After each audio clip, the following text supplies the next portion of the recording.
Assalamualaikum warahmatullahi wabarakatuh. Perkenalkan, nama saya Eka Yunita Putri dari 11 IPS 3 MAN 1 Cirebon, Kabupaten Cirebon. Pendidikan bukan hanya soal untuk pergi ke sekolah atau ke kampus lalu mendapatkan ijazah, tapi soal untuk memperdalam ilmu serta pengetahuan dan wawasan serta menyerap arti kehidupan.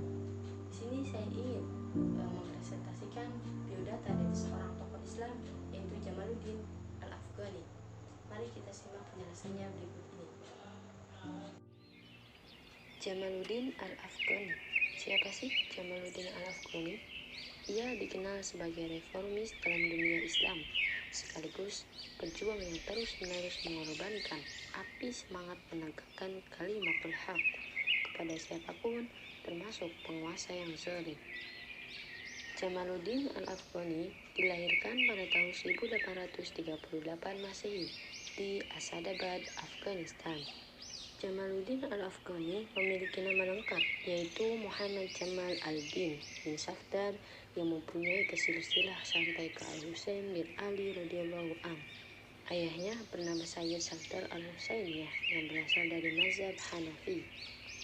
Ia berkembang pada tahun 1838 dengan dua versi tempat kelahiran. Menurut pengakuannya bahwa ia berkembang di Asadabad dekat Kanar, wilayah Kabul, Afghanistan. Tetapi menurut pendapat yang lain bahwa ia lahir di Asadabad dekat Hamadan, wilayah Persia.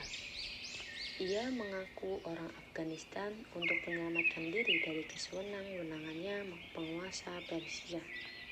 Menurut Majid Fakhri bahwa ia berkembang di Asadabad, Persia, kemudian hijrah dengan keluarganya ke Qazwin dan kemudian ke Teheran. Dan disitulah ia belajar di bawah asuhan Aqasid Shadiq, yaitu teologi Syiah yang sangat terkemuka saat itu di Teheran. Afghani dikenal sebagai seorang yang banyak melakukan pengembaraan. Dari Teheran ia berpindah ke Najd di Irak, yaitu pusat studi keagamaan Syiah. Dan disitulah ia menghabiskan waktunya selama 40 tahun sebagai murid Muqtada al-Ansari, yaitu seorang teologi dan seorang sarjana yang terkenal. Pada tahun 1853, ia pergi ke India, di mana ia diperkenalkan dengan studi-studi ilmu-ilmu Eropa. Lanjutnya, ia juga pergi ke berbagai negara di dunia, seperti Hijaz, Mesir, Yaman, Turki, Rusia, Inggris, dan Perancis. Salah satu yang paling berkesan dari perjalanannya adalah mengunjungi ke Mesir pada tahun 1869, dan di negeri inilah memulainya pemikiran pembaruan. Ketika berusia 20 tahun, ia telah menjadi pembantu Pangeran Dost Muhammad Khan di Afghanistan. Beberapa tahun kemudian, diangkat oleh Muhammad Azam Khan menjadi Perdana Menteri di Afghanistan. Dan pada saat itu, Inggris telah mencampuri hal-hal politik dalam negeri Afghanistan, dan dalam pergolakan yang terjadi, ia memilih pihak yang melawan golongan Inggris. Pada akhirnya, pihak pertama kalah dan Afghanistan merasa lebih aman meninggalkan tanah tempat kelahirannya dan pergi ke India di tahun 1869. Jamaluddin Al-Afghani juga aktif berpolitik.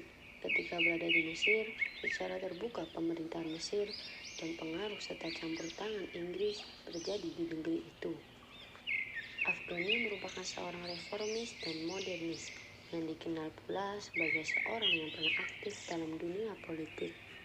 Hal ini dibuktikan pada tahun 1876 ia bergabung dengan para politikus di Mesir. Pada tahun 1879, ia membentuk suatu partai politik dengan nama Hizb al-Watani, yang artinya Partai Kebangsaan. Di dalam partai ini pula, ia berusaha menanamkan kesadaran nasionalisme dalam diri orang-orang Mesir. Muhammad Jamaluddin Al-Afghani juga mengaku sebagai seorang filosof, jurnalis, dan sufi, namun yang lebih banyak dipublikasikan sebagai seorang politikus. Jamaluddin Al-Afghani merupakan seorang pemikir Islam, aktivis politik, dan jurnalis yang terkenal. Ia pandai, berwibawa, memiliki karisma yang besar, dan memiliki keyakinan teguh akan masa depan peradaban Islam yang cemerlang. tengah keterbelakangan kaum muslim dan gejolak kolonialisme bangsa Eropa di negeri-negeri Islam, saat itu ia menjadi seorang tokoh yang sangat berpengaruh dalam perkembangan pemikiran dan aksi-aksi sosial pada abad ke-19 dan abad ke-20. Perjuangan seorang Jamaluddin juga sampai ke Persia. Penguasa Persia Shah Nasiruddin Qohar menawarkan pekerjaan Perdana Menteri. Tetapi secara terang-terangan ia mengkritik penguasaan kekuasaan di negara tersebut dan hal ini dikhawatirkan oleh Nasiruddin atasnya. Yang pada akhirnya ia pun ditangkap dan diusir dari Persia atas perbuatannya tersebut. Setelah itu ia pergi ke Istanbul, Turki. Dan disinilah Jamaluddin Al-Afghani wafat, yaitu pada tanggal 9 Maret 1897 dalam usianya yang ke-59 tahun. Sekian dari saya, kurang dan lebihnya mohon maaf. Terima kasih. Assalamualaikum.